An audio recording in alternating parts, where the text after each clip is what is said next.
The Housing Choice Voucher program assists very low-income families, the elderly, and the disabled in obtaining safe, affordable housing.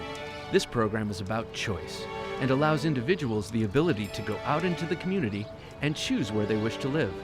As federal funding decreases and the cost of housing increases, it's necessary to make change. It is our goal to ensure that we're able to continue to serve our families on the Housing Choice Voucher program. There are three primary changes to the Housing Choice Voucher program: increasing the minimum rent a family will pay to landlords, establishing a flat utility allowance, and adjusting the housing subsidy standards. In order to effect these changes, it is first necessary to define the difference between work-able and non-work-able households. Work-able households have individuals who are 18 and over, not elderly or disabled, and are able to go into the community and obtain employment.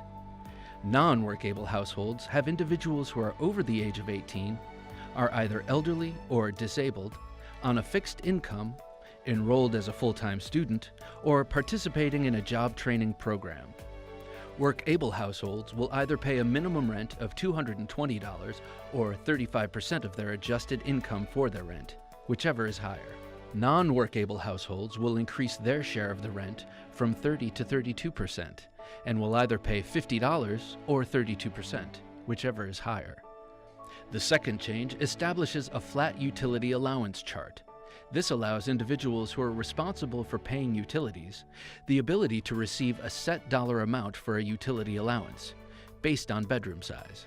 If an individual moves into a 3-bedroom unit, regardless of whether it is a townhome, single-family home, or an apartment, they will receive that set dollar amount as an allowance. The third change addresses the housing subsidy standards, which is the maximum subsidy allowed for a unit based on bedroom size. These standards will be based upon a separate bedroom for the head of household, spouse, or co-head, and 2 individuals per bedroom for all other household members.